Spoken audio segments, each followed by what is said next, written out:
Okay, here we have Robaire's first post-track ride, and actually this horse has had quite a few months off. He's not been ridden since sometime probably in mid-April because in April he fractured his left hind sesamoid, and so he had surgery to fix it, and then of course his connections to the surgery, and then they did the entire rehab process, and so now obviously months and months have gone by, and he is with me to be restarted and find his new home and his new career. And as these surgeries go with, old fractured sesamoids, as long as they are properly fixed, horses go on to do literally anything. And I find that they're really not limited in any way whatsoever.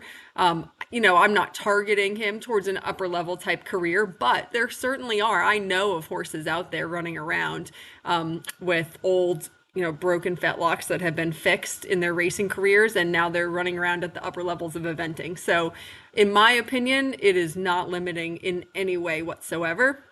But Robaire is an extremely laid back, easygoing type of horse. So, no, I do not think that he wants to be an upper level type of horse, totally regardless of what happened with his left hind sesamoid. So, he's just way too relaxed for that. He really strikes me as like just like a lower level pleasure horse. I could totally see him doing the hunters, low level eventing. I'm sure he would fox hunt. He's just a really easygoing, sweet guy. And not only is he sweet, but he's also humongous. He's currently barefoot, and we are going to put front shoes on him when my farrier comes tomorrow, but he's very big bodied and he sticks, excuse me, 16 three hands, and he's just a 4 year old, so he still has more growing and filling out to do. So, when he's a 6 or a 7 year old, he's going to be absolutely humongous. I already think he's a very big kid right now.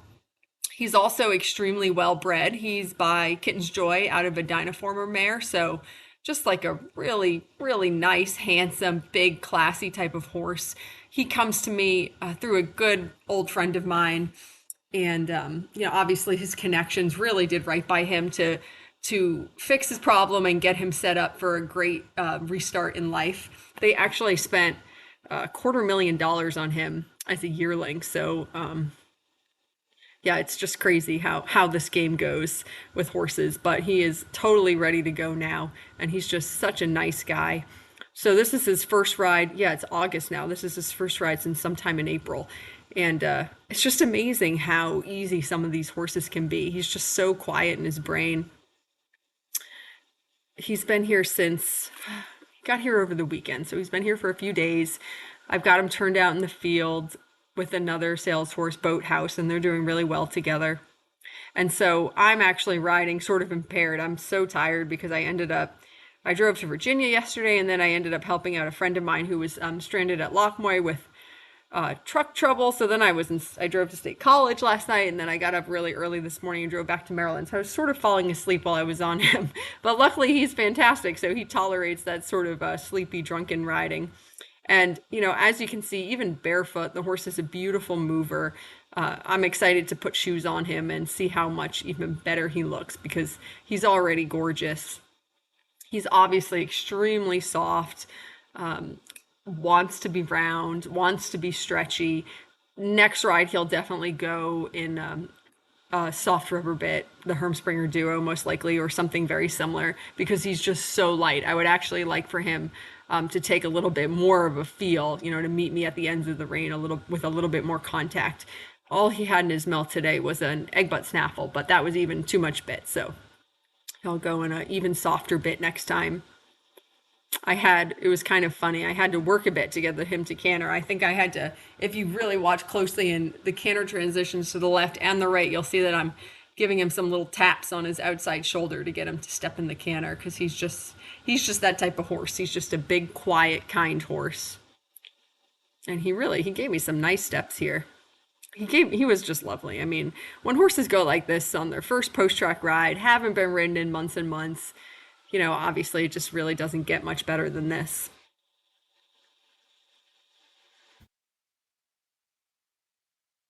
If I was going to critique this ride a little bit, obviously I would say he's almost too round in points and he wants to get a little bit too low, which is why I think that having the softer bit in his mouth will help to encourage him to stick his nose out like there. That's a good frame for him. He's on the vertical, or he has his nose poked out a little bit more in front of him. But it's hard for horses that are not in shape and not used to going like that to hold that frame all the time. So it's understandable that sometimes they want to get too low or duck behind the contact a little bit. I think getting a softer bit in his mouth will help encourage him to, in those moments when he's feeling like it's hard to maintain that contact, to instead, I would actually rather him come a little above the contact than a little behind the contact. But I mean, come on, these are very minor details, very minor picking at a horse who had a fantastic first ride today.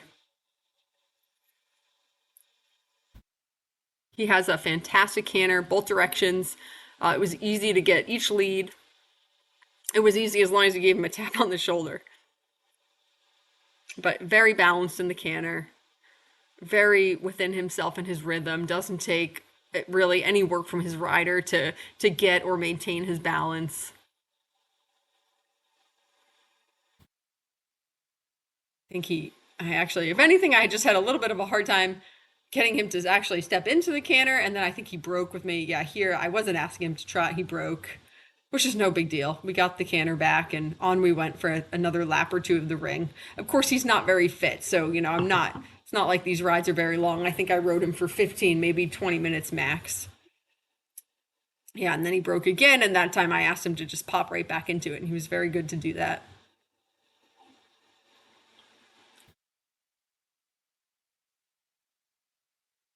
He was very professional about, carrying his outside shoulder, especially on that short side by the gate in the barn. Very little, if any, wanting to lean at the gate, which is always very impressive to me. It makes life so much easier.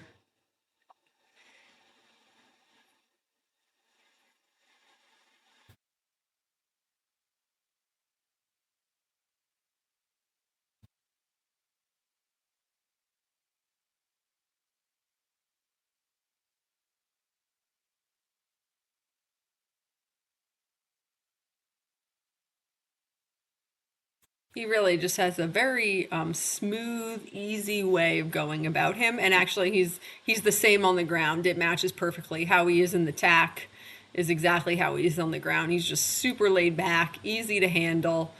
God, I really can't imagine him putting a foot wrong. Honestly, he's just so quiet and kind.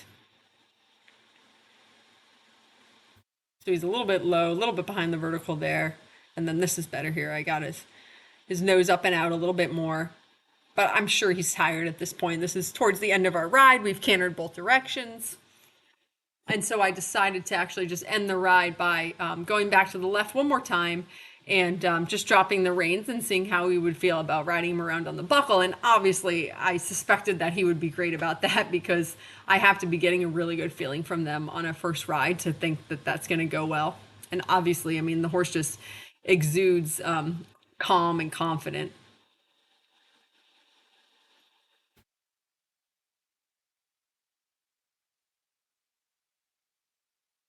So the only thing that's tricky about, riding on the buckler with a big loop in the reins on their first couple of post track rides is just that the steering is not 100%. They don't quite understand staying between the legs and going straight down the long side and that sort of thing. So a little bit of zigzagging, but I mean, obviously, just such a good kid.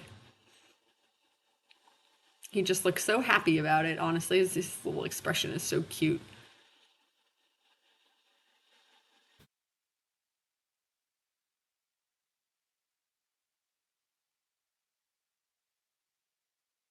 So yeah, I really couldn't be more pleased with this horse. And actually, sort of hilariously, I dragged my feet a little bit on taking him because I didn't get any pictures or videos at first, and I had no idea that I was, going to be getting such a huge, beautiful, moving, kind, sweet horse. And I'm just, it cracks me up that I dragged my feet on taking him, and now he's here, and I'm absolutely thrilled with him, and I'm just so glad that my friend demanded that I take this horse and insisted that I would like him because he's completely correct.